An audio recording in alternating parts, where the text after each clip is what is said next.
All right. Is a Confederate flag hate speech? NAR won't say for now. That's interesting. Is a Confederate flag hate speech?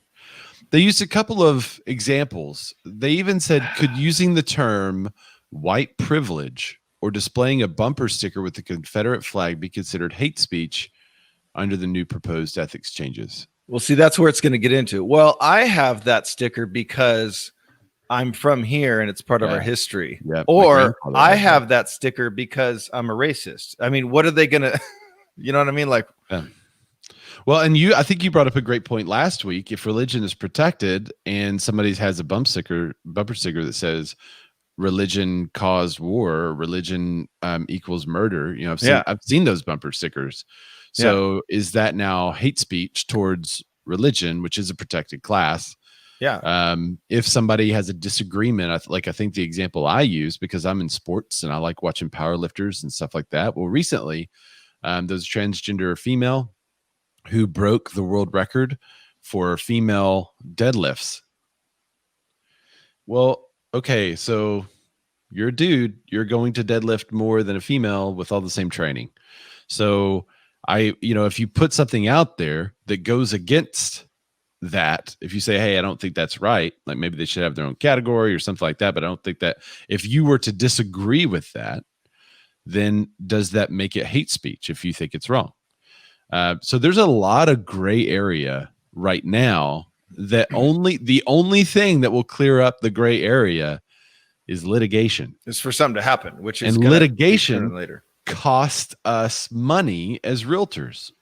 We give them our dues and they use our dues to fight this policing of speech and thought. Because it's not only what you say, it's what you do as well. So does that mean, like, what if you associate with a group that then you find out the group believes this, but you don't believe that, but you were associated with them, so now you're guilty by association? So there's going to be a lot of questions. There's going to be a lot of legal happenings. There's going to be a lot of people reporting people.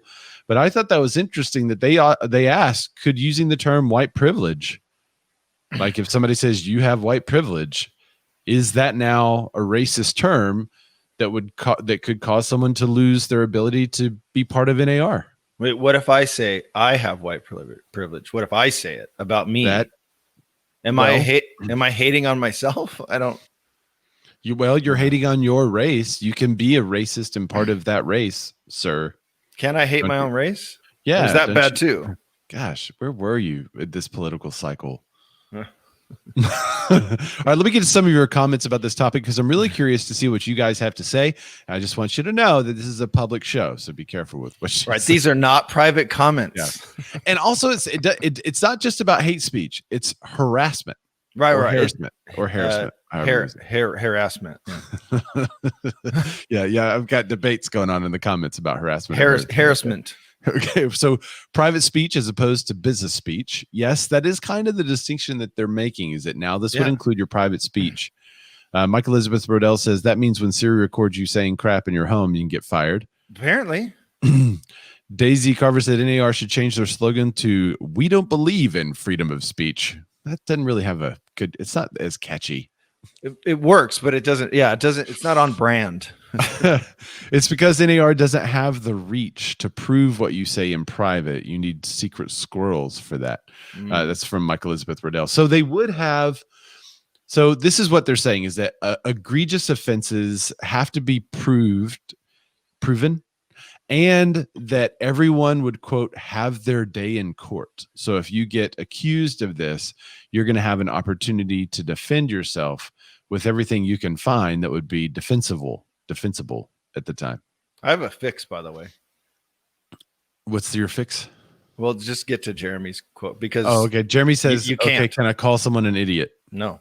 Well, it depends. If the idiot is in the protected class, I wouldn't. I just wouldn't. I mean, I wouldn't call anyone an idiot. So you could just stop arguing on social media. I mean. No, see, Dan, that's our freedom. I don't know. Okay. You got the freedom to do whatever you want. You should be able to argue on social media. I do admit I do admit it changes a lot. It affects a lot of people, and it changes people's minds literally every day. And no one ever loses any quote unquote friends on social media because of silly arguments on social media. But go ahead, keep arguing on social media. I can speak for myself and tell you that I've opened up hours since getting away from a certain application that people love. Because Melissa Mar says, "There goes your night gig, Ray." Yeah, my comedy is gone. Yeah. Monica Marie Law says McCarthyism. Yeah, so it's going to be interesting until we get to that first lawsuit where someone, because now they've put this in place. Now they can, when someone reports it, they can go, ha ha. Yeah. And honestly, I would say everyone should go report everything you can find right now that is hate speech from a realtor, and let's get there faster rather than slower, in my opinion. That way we can figure out where the rules are. And I do want to make it clear, like, me and Dan both are not people that are like, oh, I don't like this hate speech thing because we want to spew hate.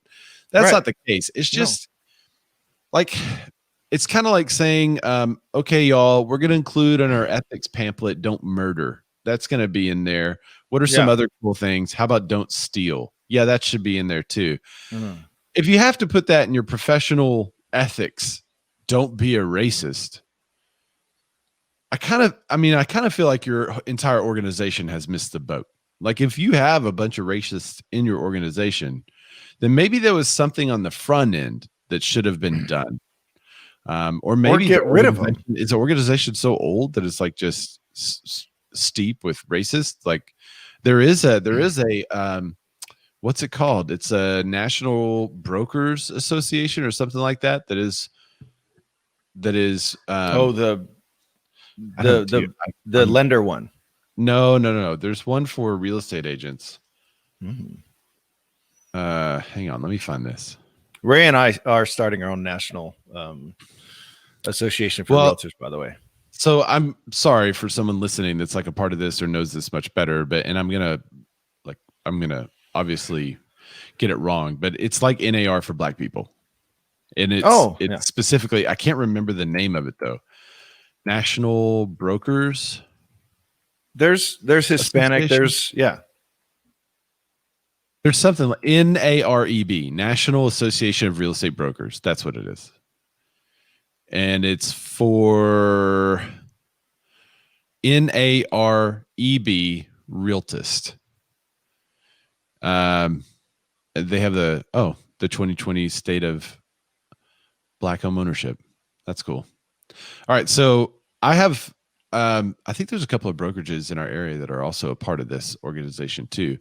Unfortunately, I don't think the MLS boards are. So I don't think you could just go join this one and still stay a part of NAR or your local board and get the MLS. But that would be interesting if you could just go join this one instead of NAR and maybe save some of the litigious money that you'd be donating to NAR.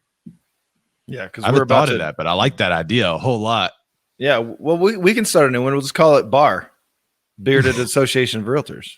Oh, that's really good. Well, you can't use the word realtor though. You have to say realtist or something like that. That's not copyrighted.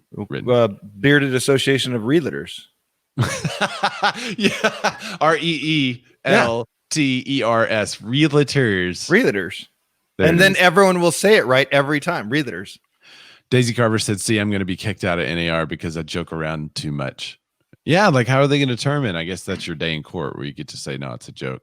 Jeremy James says, "I feel that we have racist and bigots here in the MLS, and they insist that it doesn't affect their service." And yet, yes, I think so. You bring up a great point, Jeremy. Is silencing people who spew hatred going to affect their level of service?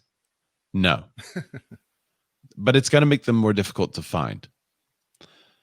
Yeah, and that's the local grassroots self-policing thing that I keep talking about. Is that if it comes out that you're a racist, and people real estate agents don't report and self-police now. I mean, there's shady stuff that goes on during transactions and stuff. And I ask an agent, "Well, are you going to report them?" They're like, "No, I'm not gonna."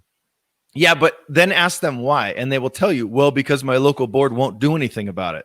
National Association of Realtors won't do anything about it. Yeah. So that's why. And I still report because we have minor violations all the way up. Like you're in ours, you're not supposed to have a picture of your sign, your listing sign in the MLS in the picture. You're not.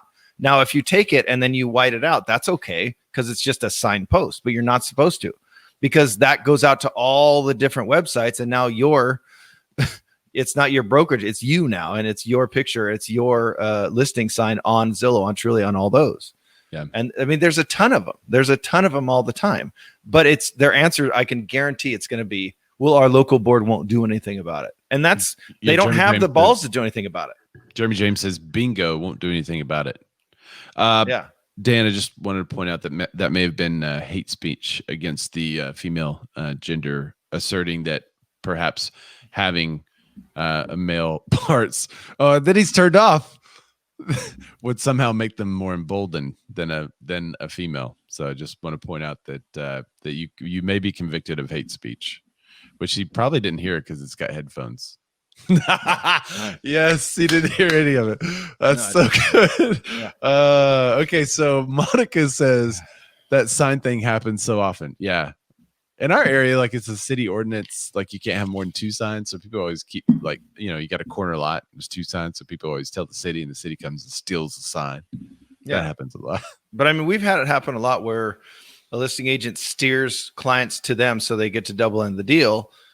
And I report that all the time, whether it's never handled, nothing is ever done on it. I never even get a response to the report. Yeah. But when sketchy things are happening, you have to report it because we do have a code of ethics, So do you think they're going to start taking up this hate speech more seriously then? I mean, I think they're going to be looking for it. I think it's going to be any post now that could go towards hate speech or anything. Because remember, screenshots are really easy now. Yeah, I can send them a couple of links to some groups, and they can get plenty of that stuff. I know. I'm on. You guys can find me over on Instagram, by the way. So, D Ludwig rocks. But wait. Let me. So, because remember, when they were proposing this, remember the one dude, I forget his name, but he's one of the high up ethics guys in NAR. Remember, he had like 8 examples of Matt, egregiously racist behavior and unethical behavior. Yeah. Just 8. And these things are things that people wrote and said on the internet. Like they're actual examples, not if this happens, we're going to do this. I want to know what happened to those 8 people. So I can only imagine now that it's been passed. If these things are getting reported or if they're seeing it, they're going to be on the lookout. Things are going to happen.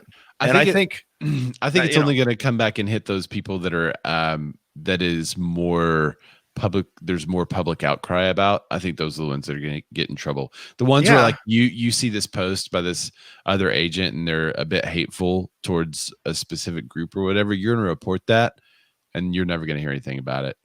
That's my opinion. I don't think they're going to do anything about those unless it becomes public and something's run on the news. And, then they're like, oh yeah, we took action and we got rid of that realtor because our code of ethics does not permit that. Yeah. And but maybe I'm just jaded. Well, the ones that are going to be tough are going to be the harassment ones. Cause there's never, there are where someone's just going off on someone and no one responds. So there's going to be that, well, here's the whole thread. Look who actually started it. And then we harassed each other. there's going to be a lot of that, and I don't know. Is trolling considered harassment? Because if so, I am in trouble. Not if you do it beautifully like you do. No one will even know they're being trolled. So that's true. I do that a lot. Right. All right. So Jeremy James says, so here's the question. Realtors will inevitably claim religious freedom in regards of their views against some protected classes, LGBT, interracial couples, and other religions.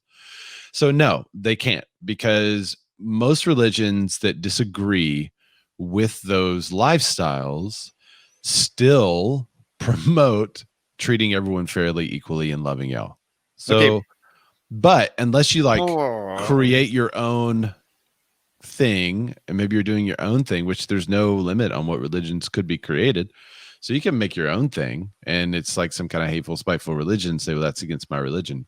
But in court so far, that kind of stuff has not been upheld. So far, you can believe what you want, but you have to treat people equally. Yeah, and you have to be careful because there is a religion out there that may or may not be a religion. I'm not even going to mention the name, but it ends in ology. And they will attack. So you need to be real careful if you're watching that show that's trending on Netflix right now. You need to be real careful if you're posting about that. Ology. Yeah, well, any religion, like, and you even said, Dan, like if you were anti-religion, if religion is a protected class. If you were, and religion was a protected class, and like Jeremy James, let's say for your example, you were like, man, I hate these religious people who have these views against LGBT interracial couples and other stuff, right? Let's say that, like you posted, man, I hate these religions that are against that. Well, that's hate speech now. But no, they hated first. So it's just like, oh my gosh. Oh man, they're going to be black bag, Dan. Yeah. All right. Mike Elizabeth Riddell says, I think NAR had fun this year slapping the many for the few, first coming soon and now racist. Yeah. It's a fair point. Mike is always so good. Yeah, I like Mike. Melissa Barr says, I was watching that show again last night, Dan. Creepy. Insane thing. I don't know what show. I got to check out what show y'all are talking about. I'm like, it's all right, whatever. I'm not even going to text it to you. Just I'll go into Netflix. I'll find it. There's an actress that was on a show called King of Queens. Oh, yeah. I know that chick. Yeah. Okay. There you go. Do your own research from there. All right. But yeah, so what about like if I, when I'm out and about, like I don't go throw my beliefs at people. I don't make a sign of my beliefs. But what if I'm walking down the street and someone's just, slamming a sign in my face about believe this, do this, or you'll die. And I'm like, I don't like that. Oh, now I'm against religion. I think you could say I don't like. You can't say I hate. But like, what if I say? Yeah. Well, I'm saying that as an illustration. Like, how much are they going to parse words here? Right. So just say I don't like. I don't say I hate them. I said I don't like them. It's don't like speech, not hate speech. Oh my gosh, they're just in for so many lawsuits. Okay.